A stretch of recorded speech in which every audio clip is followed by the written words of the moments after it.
Buenas, buenas a todos. Ya saben, no sé si buenas noches o buenos días para ustedes. Para mí es de noche, no es una buena hora para subir el video, pero de otra manera lo subiría mañana, ¿no? Y lo subiría mañana por la noche. Mejor subirlo ahora y que tenga, digamos, los interesados el día sábado para revisar el asunto, para ver el video. Saludos a todos. Como siempre, por si acaso hay unas preguntas pendientes que las voy a responder, yo creo que entre hoy y mañana.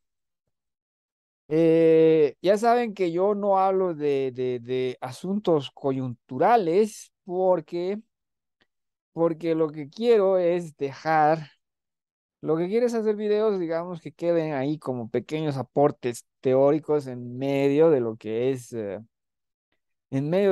demasiado ruido keynesiano. Porque, por ejemplo, el día de hoy a ratos tengo esperanza y a ratos no tengo esperanza, porque, bueno, ya saben que todo el tiempo están sucediendo cosas. Es la Feria del Libro Internacional en mi ciudad. Entonces fui a la Feria del Libro y entonces veo, ¿no? Tanta creatividad de lo que es el ser humano, de todo tipo. Obviamente se repiten muchos libros, los libros que son populares, pero también hay mucho de los libros que, digamos, serían de mi línea, de los libros que yo recomendaría por X o Z razones, están ahí también. Entonces, lastimosa, para bien o para mal, digamos, tenemos ese gran panorama ese gran panorama de producción permanentemente, ¿no? Y, y entonces, digamos, en cuestiones de lo que es la crisis que nos rodea, la cual la podemos llamar la crisis del límite, porque esa es la mejor manera de abordarlo. Tenemos eso, y ¿cuál es el bendito problema? Más allá de que la crisis en sí es un problema en sí mismo, en otras palabras, es una enfermedad, es algo que nos está perjudicando. Y, pero lo peor vendría a ser nuestra negación de la crisis, ¿no? Porque entonces se vienen, es como ir al médico y de que tú tengas varios problemas de conducta, ¿no? De que tú seas un ebrio, de que tú seas una persona completamente descuidada con tu dinero y vas al médico, ¿no? Y el médico te trata. En otras palabras, te enfermas de algo y te trata, ¿no? Pero no modifica nunca tu conducta. Y por lo tanto vas al médico y cada vez peor, y o sea, cada vez vas más enfermo. Y el médico te cura el problema que tengas en ese momento. Digamos que te rompes el brazo por caerte borracho, ¿no? Entonces te cura el brazo, pero listo. Sigue teniendo una conducta de ebrio, de descuidado, de no tener plata ¿no? O sea, de ser derrochador con tu dinero, pero tienes línea de crédito con el médico, ¿no? Y de pronto, bueno, las cosas van peor, van peor, van peor, van peor, y entonces hasta te mueres, ¿no? Te mueres.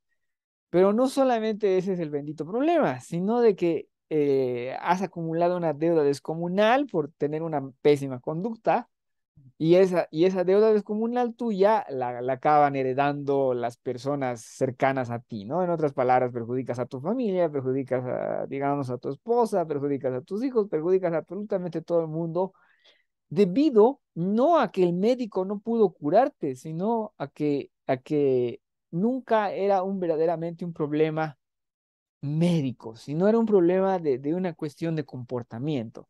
Entonces, nuestro problema es ese. No es la crisis del límite en sí, sino es nuestra incompetencia para aceptar la crisis del límite y para hacer algo con eso. Todas las bolsas especulativas, todas las burbujas especulativas, la burbuja de las .com, la burbuja de los, de las bienes raíces, ¿no? Que obviamente las dos, por si acaso, se centran en Estados Unidos. Y la actual, ¿no? La burbuja de todas las cosas, la burbuja de lo que es eh, bienes, en otras palabras, assets, lo que en inglés se llama assets.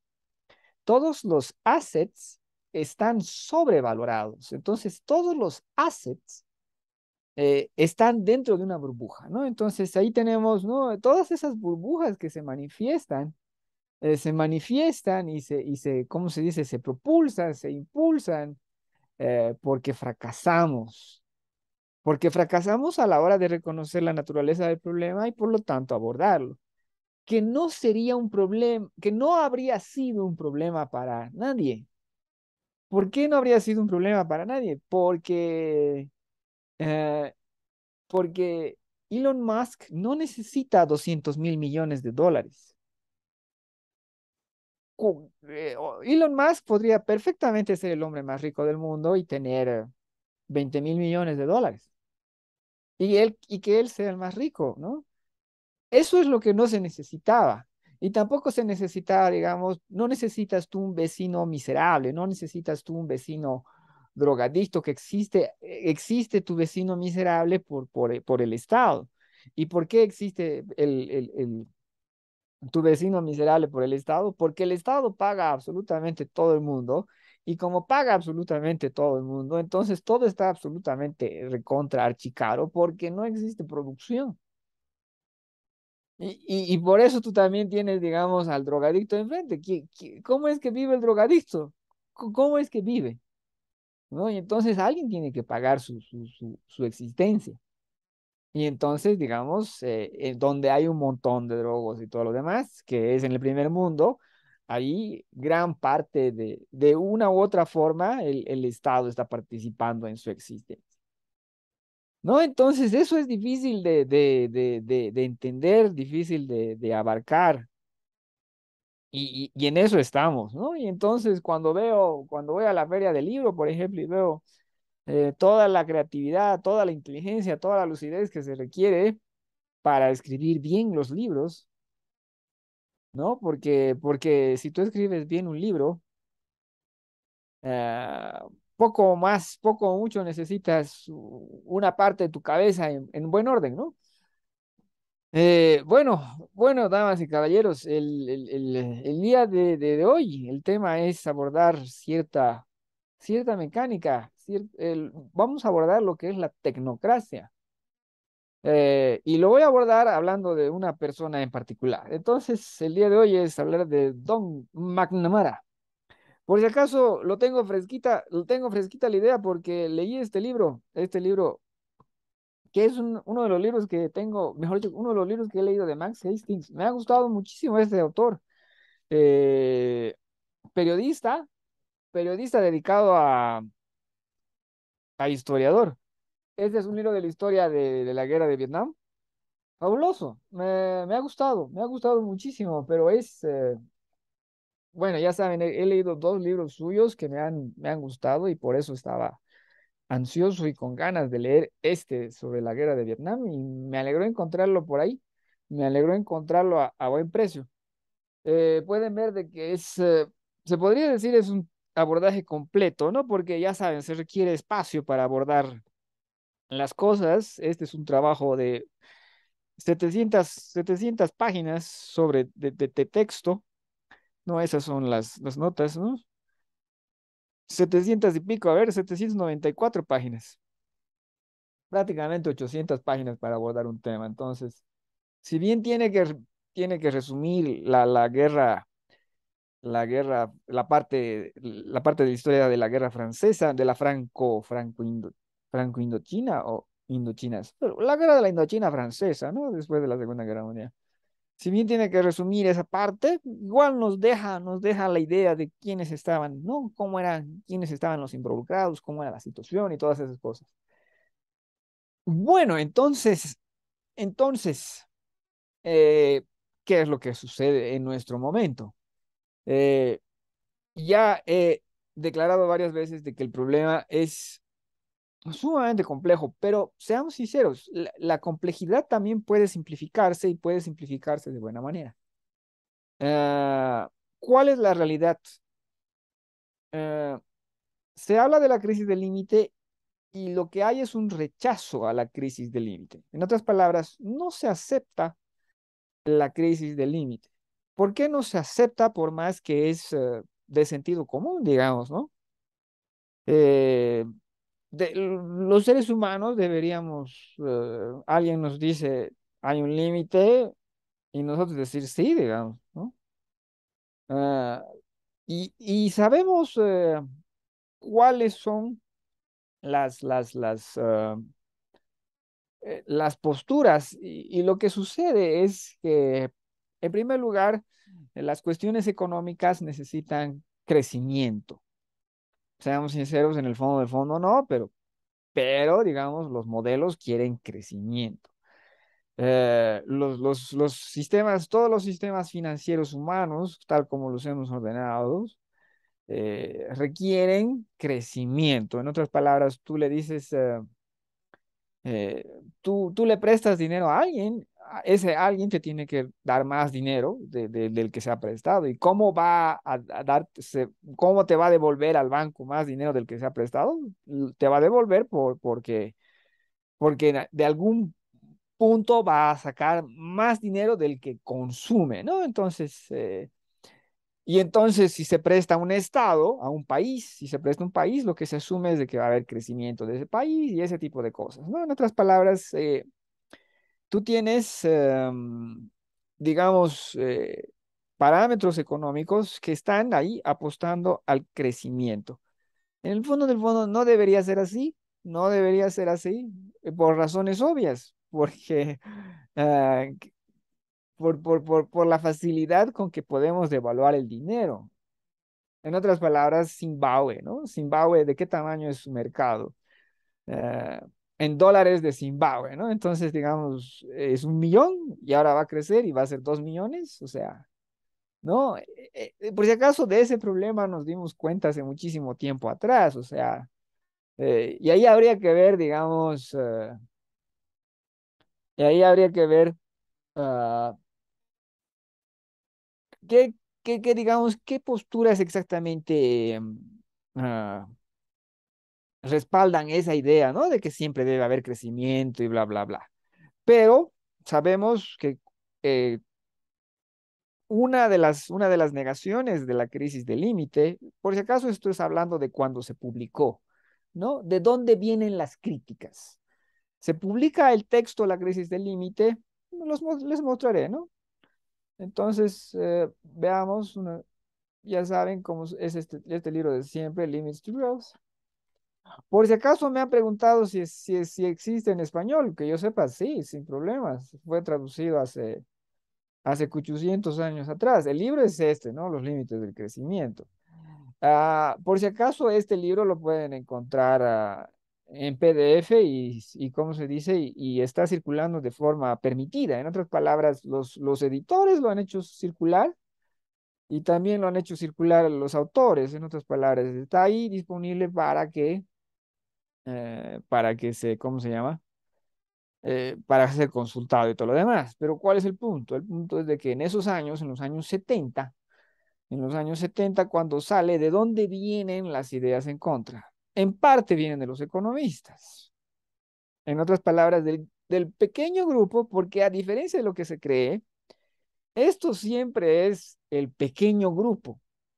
En otras palabras, siempre es uno, siempre es uno, siempre es uno, siempre es uno. Y lo que sucede es que al 99,9% del resto de la gente le importa un pepinazo. O sea, las personas están ocupadas en tu propio mambo. O sea, por ejemplo, me habría gustado, digamos, subir video el martes y todo lo demás. ¿En qué estaba ocupado? Estaba ocupado en los exámenes, en los trabajos, en ver estito, en ver lo trito. En otras palabras, estás con las cuestiones cotidianas, ya no tienes tiempo. Así de fácil, ya no tienes tiempo. Ya, entonces digamos una postura económica. Eh, pero también podemos decir, y habría que ver cuán fuerte es eso.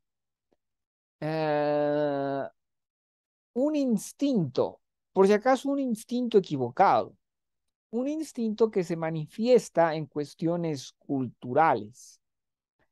¿De qué estoy hablando? Dentro de lo que es la Biblia, tú tienes, ¿no? de que Dios le regala a los seres humanos la naturaleza, ¿no? Y por lo tanto, id y reproducidos, ¿no? Y son ustedes los seres humanos por encima de los demás animales y todas esas cosas, ¿no? Y entonces hay ahí una cuestión cultural de expansión permanente, pero también tiene que ver, y, o sea, habría que ver, ¿no? Esa es la manifestación cultural. Ese es un ejemplo de manifestación cultural. De que en la Biblia tenemos id y reproducidos. No, no, ved, eh, id y multiplicados. No, no recuerdo cuáles son las palabras utilizadas en la traducción y cuál es la mejor traducción, pero cachan la idea, ¿no?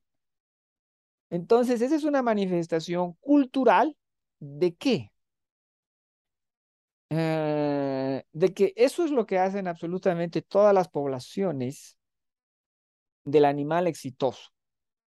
Tienes conejos, tienes ranas, tienes lo que sea, lo que hace es que se va y se reproduce hasta, ¿no? Lo más que puede. Por si acaso, dentro de eso muere, ¿no? Pero cuál es el punto? El punto es de que por ahí, por si acaso, pregunto, ¿no? Por ahí me pregunto, la crisis del límite choca con ese instinto de id y multiplicados, ¿no? Que se manifiesta ahí, que se manifiesta en eso. Porque dentro de, por ejemplo, otras obras hay, ¿cómo se llama? La rosa, la rosa que no se planta sus semillas en otros, ¿cómo se dice? En otras macetas, ¿no? La rosa que no crece, la rosa que no crece, la rosa que no crece se marchita y muere. Eso es, ¿cómo se dice? Es una idea oriental, ¿no? Pero es una idea oriental que está manifestando exactamente la misma idea de id y multiplicados. Entonces me pregunto, ¿será que choca contra esa idea, en todo caso, la crisis del límite? En todo caso, a la crisis del límite le vinieron una fortísima crítica desde economistas y desde ciertas posturas religiosas, ¿no? Pero ¿cuál es la realidad? La realidad es de que son unos cuantos actores, unas cuantas personas, y la realidad es de que son unos cuantos objetores, no, no importa el número de objetores, podrían, ya, importa el número, digamos, si son 100 si son 200 importaría en algo, ¿no? Pero la realidad es de que el número de objetores, independientemente de cuántos hayan sido, es reducido, pero lo que sucede con el libro es de que no capta la atención ya de la gente. En otras palabras, se conversa sobre el tema durante un tiempo y después se lo ignora completamente y ahí estamos donde estamos. ¿Y quiénes estamos, no? Y aquí es donde podemos hablar de McNamara. ¿Quién es McNamara? A ver si lo encuentro en la primera, porque es un apellido McNamara. Sí, lo encontré a la primera. Vamos a hablar de lo que es la tecnocracia, de lo que es el abordaje de los problemas, porque ya saben, este problema lo tenemos desde hace 800 años, concretamente se podría decir que lo tenemos desde 1971. ¿Y por qué concretamente desde 1971? Porque es el año, vayamos a todas partes, ¿no? Entonces, entonces Nixon And, ahí está, esta es la fecha. El 1971, ahí está, ¿no? Aquí está. ¿Cuándo acabó Nixon con lo que es el estándar de oro? ¿No? El dólar tenía un respaldo con oro. ¿Hasta cuándo? Hasta el 15 de agosto de 1971. Entonces, nuestro problema, se puede decir, mejor dicho, nuestro problema concretamente, uno de nuestros problemas, lo que pasa es que ya saben cómo es la crisis del límite. Vamos a buscar de nuevo, como siempre, limits to growth, ¿no? Limits to growth, ¿cómo es? Eh, business as usual, business as usual, escenario. Entonces, aquí pueden ver de que no es solamente una variable la que afecta el bendito asunto, sino de que es un montón de variables. Si agarramos el libro, que lo tengo por ahí, ¿no? Y vemos, y si vemos, aquí les puedo mostrar, ¿no? Aquí les vuelvo a mostrar World Trade. World Trade. Nos, aquí está, este es el modelo mundial. Aquí, a ver, lo voy a abrir esto. Voy a abrir, este es el modelo mundial y como pueden ver es sumamente complejo, pero no es solamente sumamente complejo, sino que cada uno de estos círculos tiene una complejidad propia dentro. En otras palabras, este asuntito es bastante complejo. Es muy complejo este bendito asunto, porque además aquí tienes los rectángulos, tienes estos mecanismos cerrados, no sé, estas llaves, como lo puedan llamar, ¿no? Y no sé si este es mundo 3 o este es mundo 2, pero no importa, la idea es esa, ¿no? En otras palabras, muchos aspectos y todo lo demás. Eh, entonces, uno de los, una de esas, una de esas variables es esta. El 15 de agosto de 1971 había un respaldo de oro a lo que era el dólar. El 15 de agosto se termina. Nixon acaba con el respaldo de oro del dólar. Y por lo tanto, a partir del 15 de agosto de 1971, el dólar se convierte en una moneda, en lo que se llama una fiat currency, dinero fiduciario, ¿no? Eso sucede, ¿no? Entonces tenemos este problema desde el 15 de agosto de 1971. ¿Y por qué? Bueno, ¿por qué se da en este momento? Porque Estados Unidos tenía muchas deudas y no tenía suficiente oro para pagar esas benditas deudas, ¿no? Por eso es que hace Nixon lo que hace, ¿no? En otras palabras, Nixon rompe las equivalencias y los respaldos porque no tiene tanto oro y ni modo que el dólar se vaya al demonio. Sucede algo distinto por razones muy complejas. Eh, pero ¿por qué hace esto? Porque Estados Unidos está más o menos en quiebra. En todo caso, está en una quiebra respecto a su oro. ¿Y por qué está Estados Unidos en quiebra? Por la guerra de Vietnam. Y aquí es donde entra Robert McNamara. No, porque estamos hablando de problemas sobre problemas sobre problemas sobre problemas sobre problemas y negación de ese bonito problema. En nuestro caso, a la crisis del límite. ¿Quién acepta la crisis del límite? Porque ese es el punto. ¿Quién la acepta? ¿Quién la aborda? ¿Quién lida con ella? Porque si la aceptas, lo que tú buscas hacer es lo mejor posible. ¿Para qué? Para que el problema no se complique. En otras palabras, volviendo a mi ejemplo del inicio, ¿no? El hombre borracho con mala conducta económica. ¿No? Lo que él necesita es un cambio de conducta, ¿no? Que aprenda a beber bien, a que aprenda a beber con moderación, porque lo otro le está haciendo daño, y que aprenda una conducta, un comportamiento económico saludable para no perjudicar a aquellos que le rodean, ¿no? Entonces, ese debería ser el bendito abordaje si reconoces el problema, si aceptas y tú dices, sí tengo este problema. Pero si no, lo que se hace es abordar, ¿no? Tu problema real se lo aborda de forma tangencial.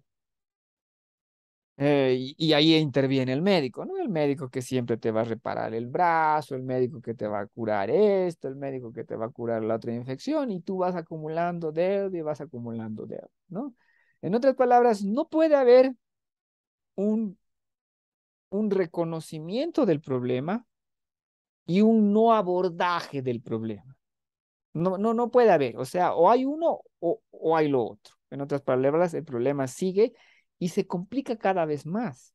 Deberíamos, obviamente, la analogía que hago con el hombre enfermo es, pues, como se dice, tiene sus limitaciones. ¿Por qué? Porque no está enfermando a todos los demás y de que los enferma cada vez más y de pronto enferma a todo el país y de pronto enferma a todo el continente y enferma a todo el planeta. Entonces, no, volvamos a un aspecto de las variables.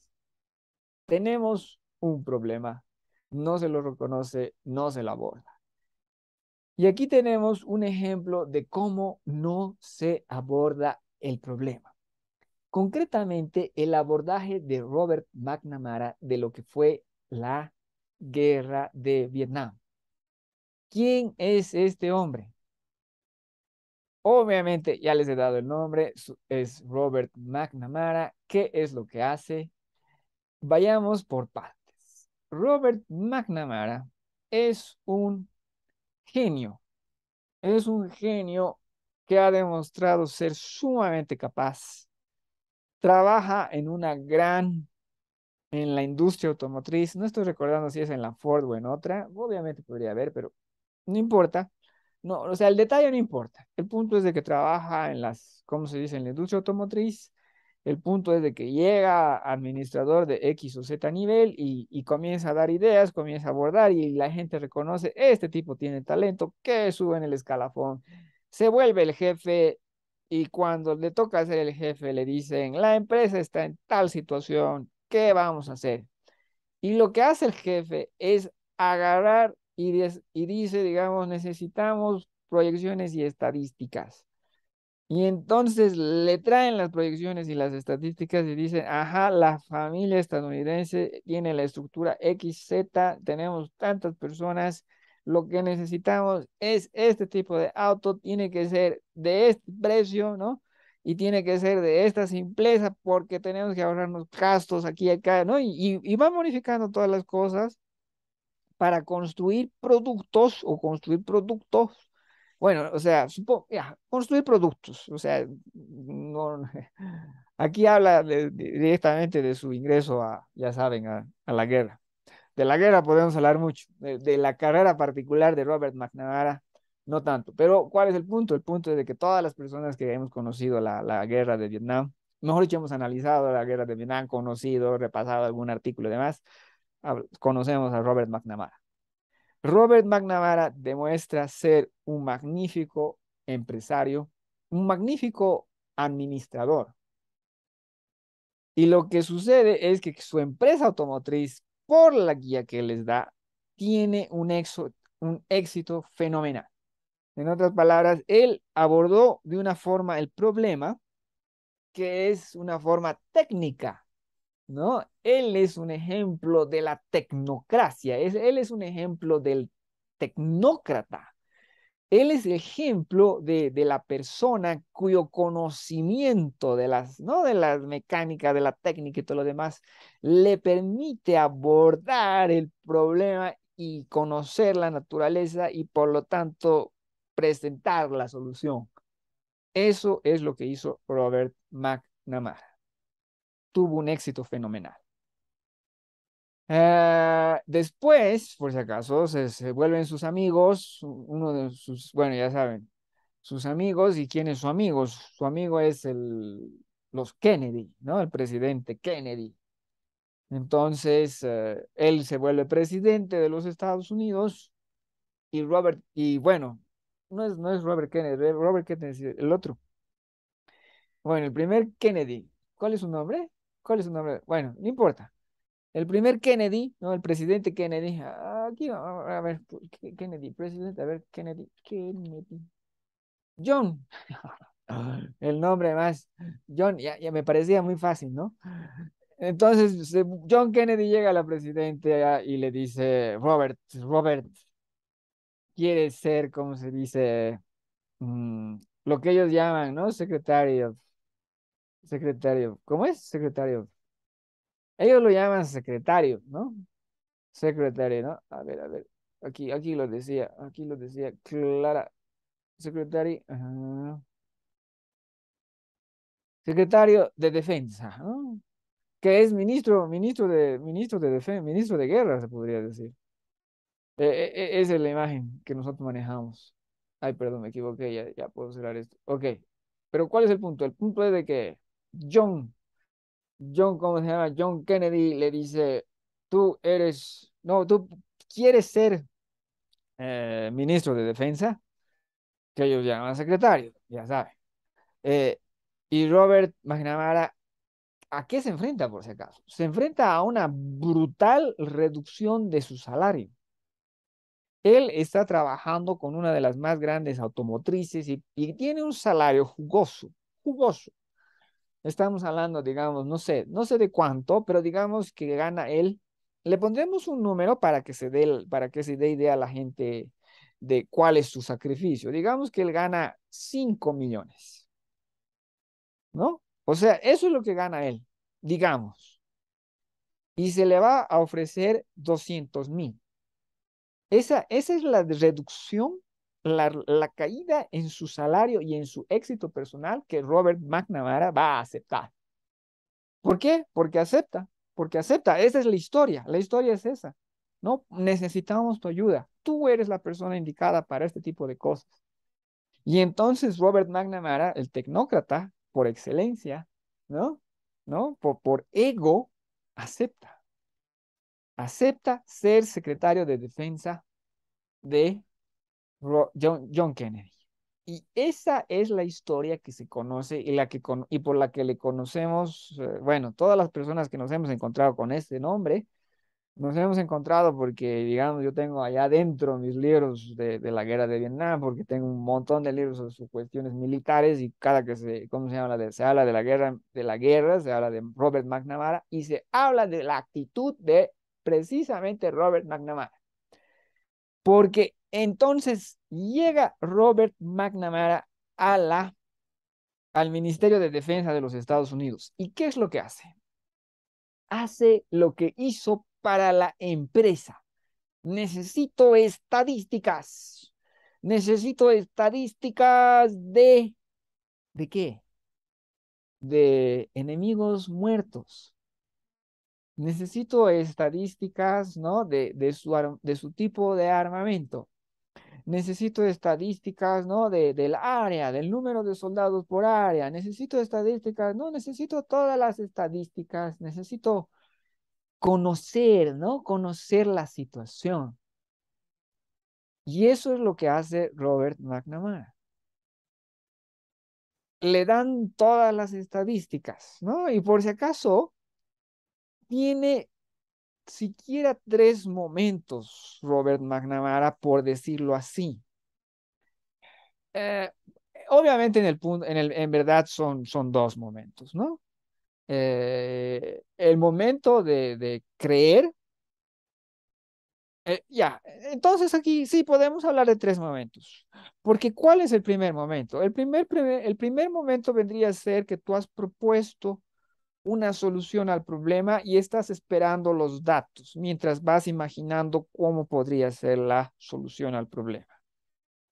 La segunda parte es la implementación de algunas iniciativas. Por ejemplo, una de las iniciativas es que Robert McNamara, enamorado con las estadísticas, le encantaba las estadísticas de los enemigos muertos y transmite a los mandos militares la necesidad y por lo tanto el gusto por las estadísticas de enemigos muertos. Entonces, los militares comienzan a tener, ¿no? ¿Cuántos enemigos has matado tú en tu zona, ¿no? Ese tipo de charla, ¿no? Y el tipo que ha matado más enemigos, yo he matado no sé cuántos, ¿no? 300 al año o 300 por mes, ¿no? Ese tipo de actitudes, ¿no? Se comienzan a esparcir por el ejército. ¿Y por qué se esparcen por el ejército? Porque las introduce Robert McNamara. ¿No? Obviamente habría que ver cuánto depende de la introducción de Robert McNamara y si había una conducta estadística y bla, bla, bla, previa, ¿no? Etcétera, etcétera, etcétera. Pero ¿cuál es el punto? El punto es de que las dos cosas, por si acaso, ¿no? Robert McNamara las pide y Robert McNamara implementa soluciones en base a eso. Y algunas de las soluciones de Robert McNamara eran bueno, o sea, habría que ver, digamos, ¿no? ¿A qué me refiero? Se hacen pruebas de muchas cuestiones tecnológicas. Robert McNamara era también un creyente, un fiel creyente en las cuestiones tecnológicas. Y por lo tanto, los Estados Unidos estaba en Vietnam, no solamente en algún momento con 500.000 de soldados, sino también con absolutamente toda la tecnología. Y por lo tanto, también estaba con la tecnología a prueba, ¿no? Por ejemplo, se invirtió un montón de dinero necesitamos ver dónde está el enemigo, ¿no? ¿Por qué? Porque en la jungla es difícil de ver al enemigo. Perfecto, entonces hagamos un detector de movimiento. Perfecto, lo hacemos el detector de movimiento y lo experimentamos y lo llevamos al campo de batalla. Y en el campo de batalla no sirve para nada. ¿Por qué no sirve para nada? Porque se mueve un ganso y detecta el movimiento. Entonces, no, hay movimiento enemigo. No, no es el movimiento enemigo, es un búfalo. Hay movimiento enemigo, no es un bebé, es un mono, ¿no?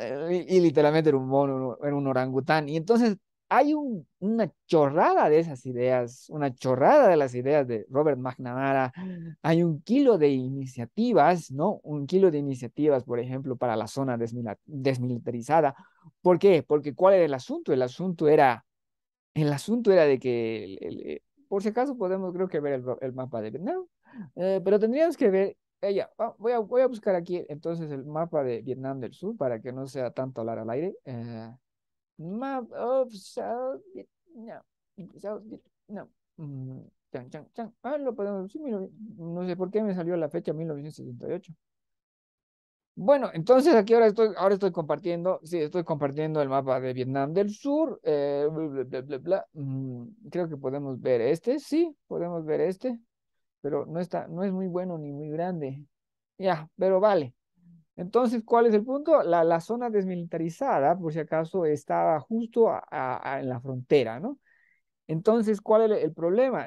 Se está peleando en Vietnam del Sur y del Vietnam del Norte es que llegan los armamentos, llega todo. Entonces, en la zona desmilitarizada, por ejemplo, había algunas iniciativas digamos, de unas iniciativas numéricas. ¿Y cuál es la iniciativa numérica? Digamos, poner un puesto de vigilancia cada digamos, 15 kilómetros, ese tipo de cosas. No, tenemos que tener aquí, ¿cómo se llama? Aquí el enemigo es 10.000 y por lo tanto tenemos que tener una fuerza de 3-1 y necesitamos poner 30.000 soldados, ¿no? Ese tipo de cosas, ese tipo de soluciones, simplificando por si acaso, las daba Robert McNamara, ¿no? Por si acaso sabemos también de que, por ejemplo, tenemos lo que se llama la ruta Ho Chi Minh, que era de Vietnam del Norte a través de Laos y a través de Camboya, ¿no? Y sabemos que ahí a través de eso es una de las rutas por las cuales se llevaba cosas a la resistencia. Y la otra era a través del mar, ¿no? La zona desmilitarizada, supongo que también, ¿no? Pero goteaba, ¿no? En cambio, el riecito o el riachuelo era la ruta de Ho Chi Minh, que estaba en otros países.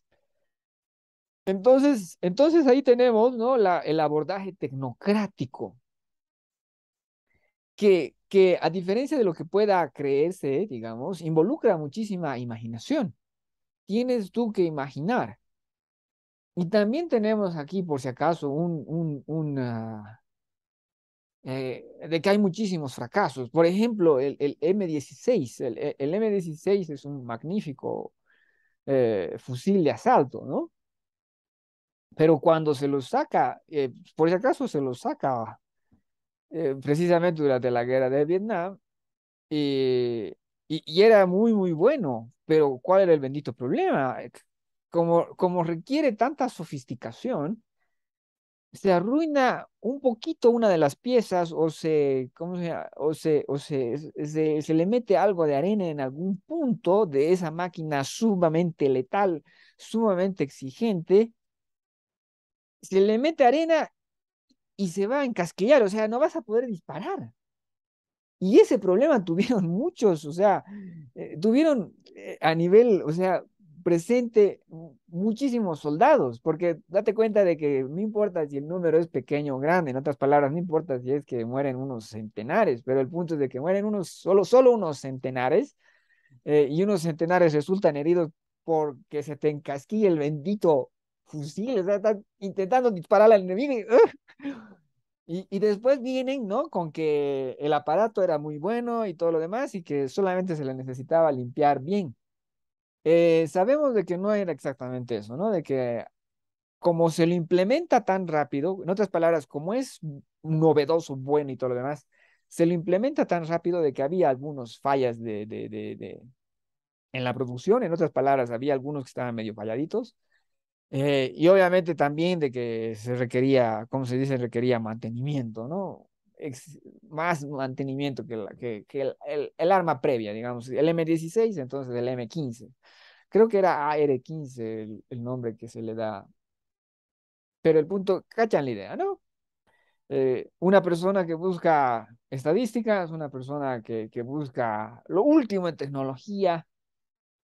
Y entonces ahí tenemos la última y tercera fase de Robert McNamara como ministro de Defensa, como secretario de Defensa de Estados Unidos. Y es el reconocimiento y la frustración de que no está planteando una verdadera solución al problema. En otras palabras, Robert McNamara hace todo lo que puede. Robert McNamara impulsa todo lo que tiene los Estados Unidos, el gasto económico en su tiempo.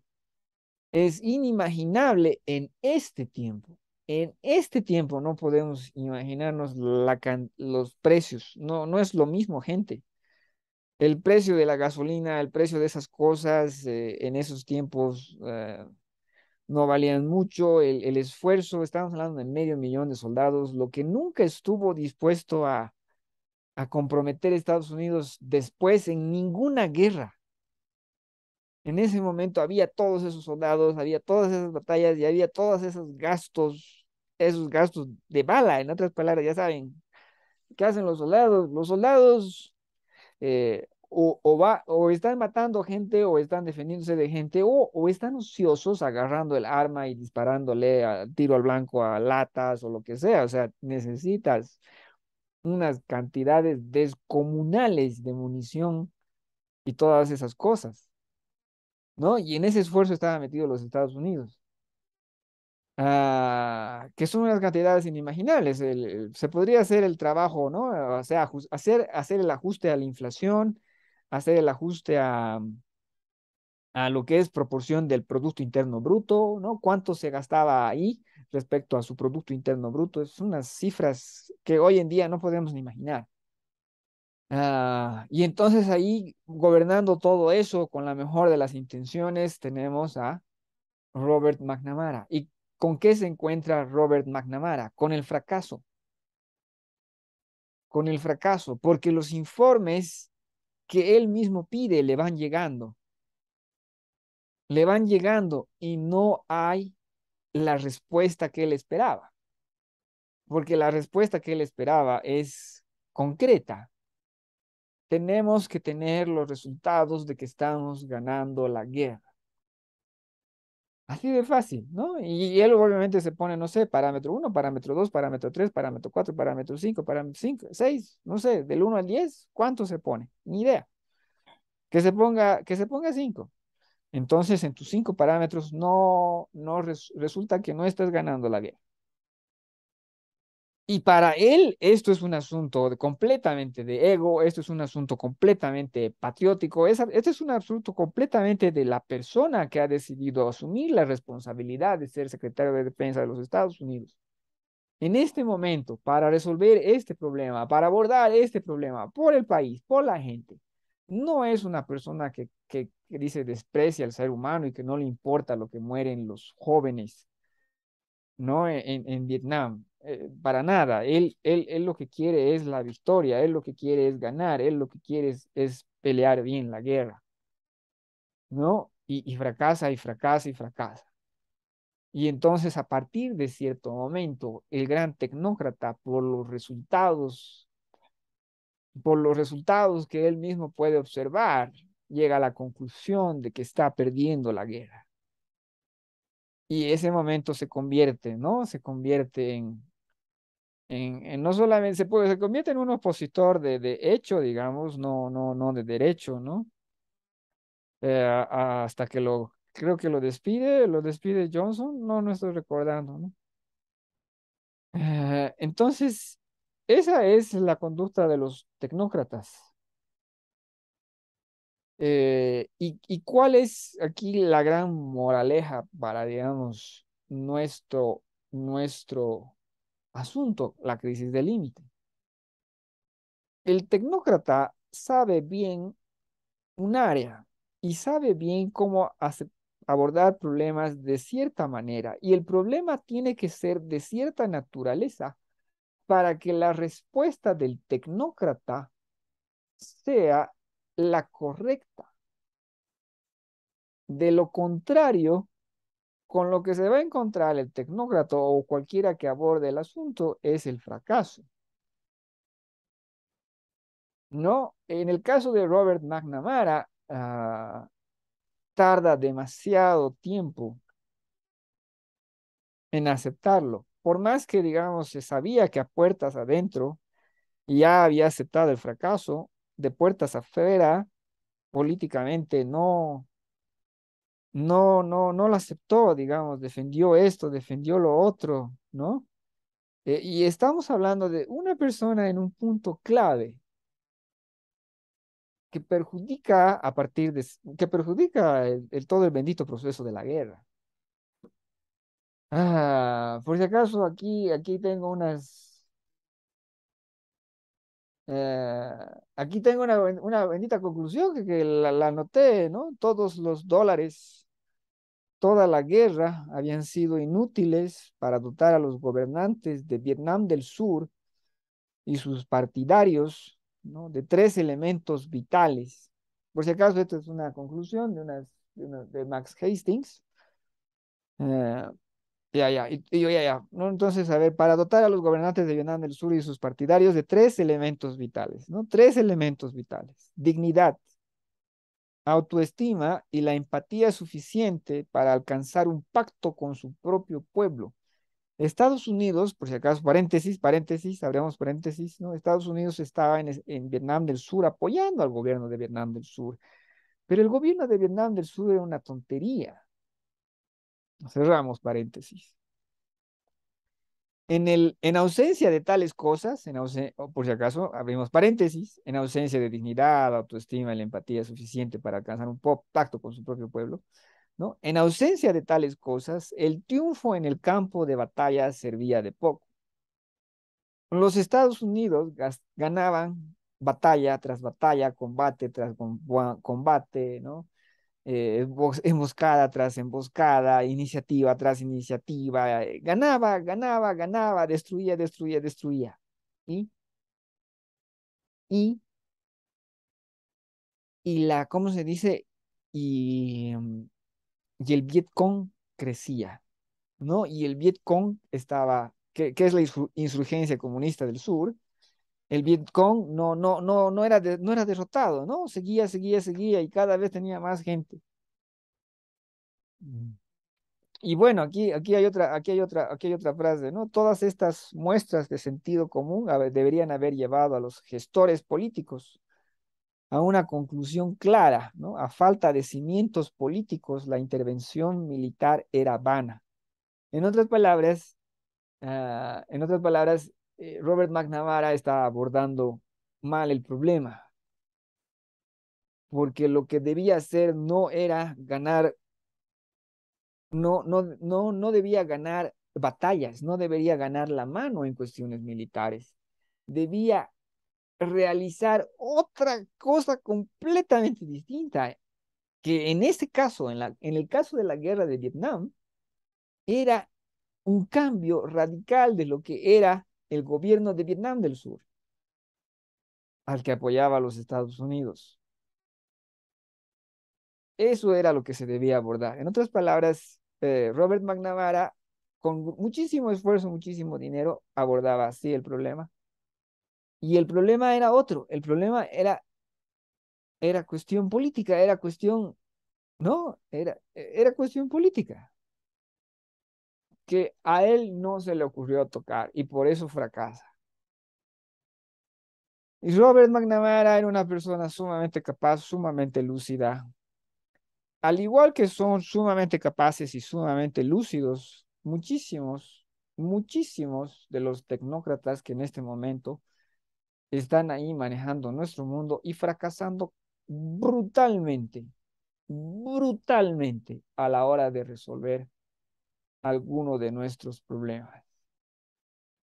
Entonces, eh, entonces, en analogía, podemos ser optimistas respecto al futuro, teniendo en cuenta de que esos tecnócratas están ahí manejando los hilos del poder, que siempre son pocos.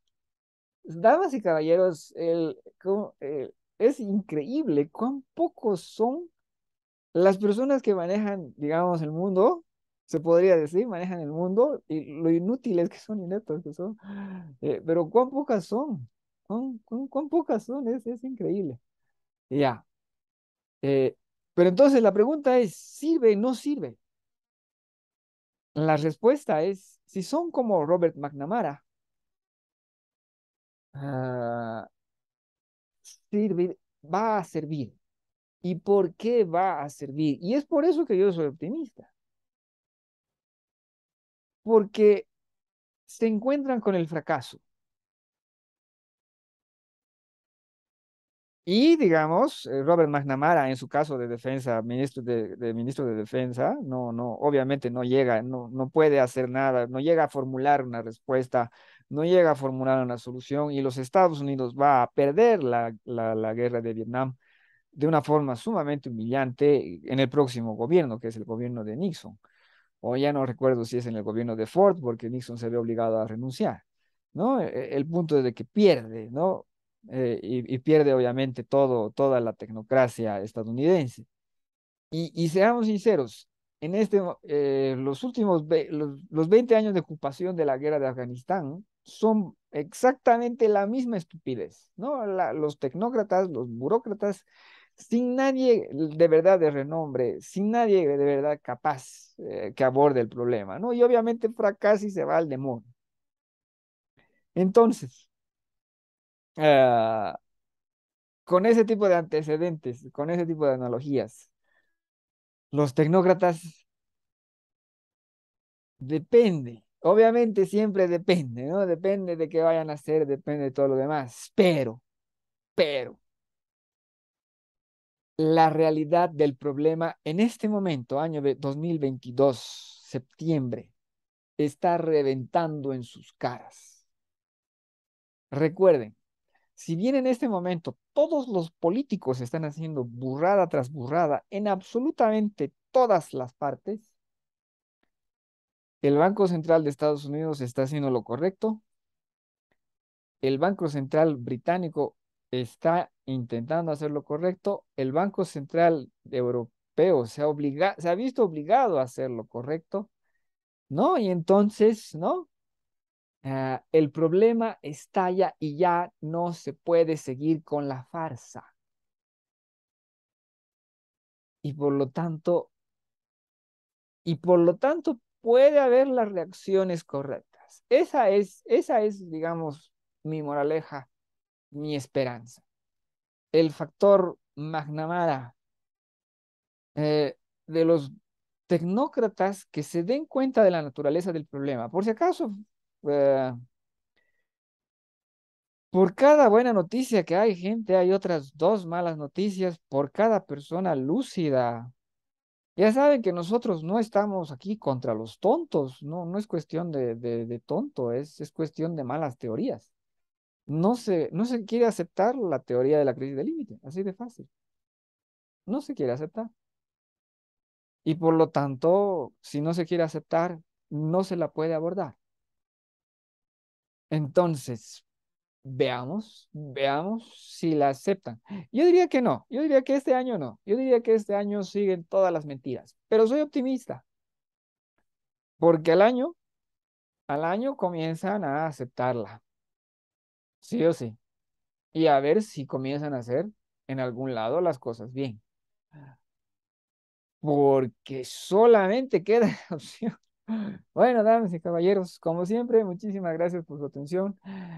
Compartan algunos de los videos que les parezca interesante.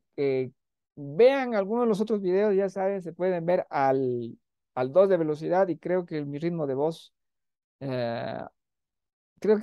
voz lo tolera la aceleración.